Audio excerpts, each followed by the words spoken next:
देशवासियों को अब रंगों के पर्व होली का इंतजार है। और अगर बात होली के पर्व की करें तो उत्तराखंड की होली की एक अलग ही खासियत है। जी हाँ, जैसा कि आप देख सकते हैं, ये उत्तराखंड की पारंपरिक खड़ी होली का दृश्य हम आपको दिखा रहे हैं। और इस वक्त ये जो समूह हमारे साथ है, ये उत्तराखंड का युवाओं का मौल्यार रेगे ग्रुप है, जो कि सालों से खड़ी होली को इस तरीके से प्रदर्शित कर रहा है। कहीं ना कहीं अगर हम खड़ी होली की बात करें तो खड़ी होली का चलन उत्तराखंड के दूरस्थ पहाड़ी इलाकों में है, लेकिन इस परंपरा को जीवित रखने के लिए मौल्यार रेगे समूह के लोग राजधानी देहरादून में भी खड़ी होली का आयोजन करते आए हैं। चलिए बात करते हैं इस समूह से जुड़े लोगों से और जानते हैं कि आखिर किस तरीके से इस समूह की उन्होंने शुरुआत की है और खड़ी होली जो है वो किस तरीके से उत्तराखंड की परंपरा, जो पारंपरिक संस्कृति हमारी है, उसको झलकाता है। रावत जी, आपसे बात करना चाहूंगी, खड़ी होली के बारे में जरा बताइए। जो राग आप लोग गाते हैं वो उन रागों की खासियत। मैम, ये तो वैसे ब्रिज की होली होती है, तो हम लोग अपने हम लोग पहाड़ों की ये जो शुरू से आ रही है परंपरा ये है, ये खड़ी होली हम लोग होली के गीत गाते हैं और घर घर जाते हैं मैम। तो जैसा कि हमें बताया गया कि ये जो खड़ी होली है, इसमें जो राग हैं वो बिल्कुल वही राग यहाँ गाए जाते हैं जो वृंदावन में गाए जाते हैं। और इस होली की खास बात ये कि ये जो समूह है ये लोगों के घरों में जाता है और घर घर जाकर ये खड़ी होली गाई जाती है। तो आप भी देखिए, ये हम सीधे आपको उत्तराखंड की राजधानी देहरादून से ये खड़ी होली का दृश्य हम आपको दिखा रहे हैं। अगर हम इस खड़ी होली की बात करें तो इसका चलन उत्तराखंड के जो दूरस्थ पहाड़ी इलाके हैं वहां पर हैं, लेकिन आप देहरादून में भी आप देख सकते हैं कि खड़ी होली किस तरीके से गाई जाती है। और ये जो होली है ये बिल्कुल है पूरी तरीके से उत्तराखंड की संस्कृति को झलकाती है।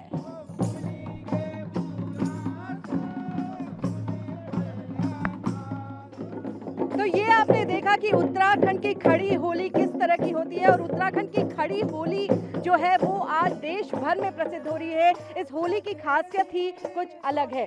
चलिए आपसे बात करते हैं। जैसा कि हम देख रहे हैं कि कुछ पारंपरिक वाद्य यंत्र भी आप लोग यहाँ इस्तेमाल कर रहे हैं, इन वाद्य यंत्रों के बारे में जरा हमें बताइएगा, ये क्या क्या वाद्य यंत्र है? मैम, ये सबसे पहले हमारी थाली है, ये इसमें टीका फिटाई का होता है, इसमें टीका फिटाई लगाते हैं हम लोग। ढोल दमो होते हैं, ढोल दमो हमें शुभ कार्य के लिए होते हैं। जब भी कोई शुभ कार्य हो तो उसमें ढोल दमो का यूज जरूर होता है। ये झंडा हमारी निशानी है, सबसे आगे झंडा चलता है हमारा। बाकी तो आप सब देख ही रहे हैं, ढोलक वगैरह हैं, तो ये हमारे पारंपरिक ये ढोल दमो है, हमारा झंडा है, ये थाली वगैरह है, तो यही है।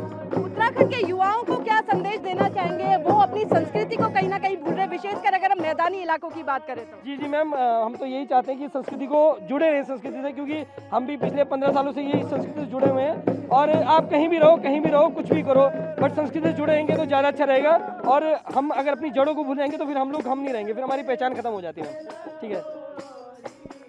तो जैसा कि यहाँ मौल्यार रेगे समूह के जो लोग हैं वो उनका इस समूह को तैयार करने का मुख्य उद्देश्य ही यही है कि उत्तराखंड के मैदानी इलाकों में भी हमारी जो उत्तराखंड की पारंपरिक जो संस्कृति है, जो हमारी खड़ी होली है या बैठ की होली है, जिसका चलन हम पहाड़ों में देखते आए हैं, उसका चलन उत्तराखंड के जो मैदानी इलाके हैं वहाँ भी जारी रहे। जो यहाँ के युवा हैं या जो यहाँ के छोटे बच्चे हैं उनको भी इसका ज्ञान हो, इसी उद्देश्य से इस समूह का गठन किया गया है। और आज ये समूह हर साल रंगों के पर्व होली के मौके पर जगह जगह लोगों के घरों पर जाकर इस तरीके से खड़ी होली को प्रस्तुत करता है। तो ये जो युवाओं की तरफ से जो पहल की गई है ये बेहद ही काबिल तारीफ है। कहीं ना कहीं देहरादून में होते हुए भी हम पहाड़ की जो संस्कृति है, जो पारंपरिक खड़ी होली है, उसका दृश्य हम यहाँ देख सकते हैं।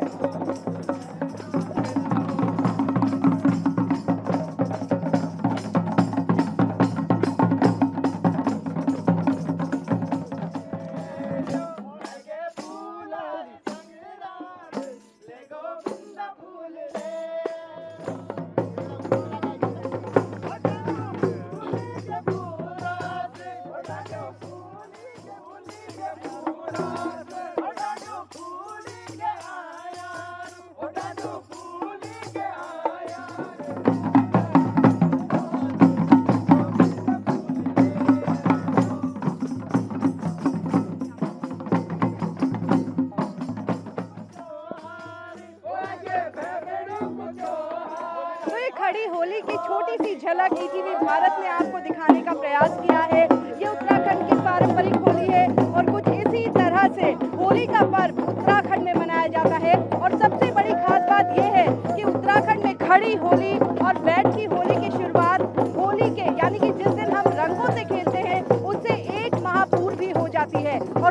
तरीके का दृश्य हर एक घर में उत्तराखंड के देखने को मिलता है। ईटीवी भारत इस बार होली पर आपको यही संदेश देना चाहता है कि होली का पर्व जरूर मनाएं, लेकिन ये मत भूलिएगा कि कोरोना जो है वो अभी भी थमा नहीं है। देश के विभिन्न राज्यों में कोरोना के मामले बढ़ रहे हैं, तो हमें सतर्क होने की जरूरत है और जो कोविड-19 की गाइडलाइन है उसका हमें जरूर ख्याल रखने की जरूरत है। ईटीवी भारत के लिए देहरादून से विशु सैनी के साथ प्रगति पचौली की रिपोर्ट।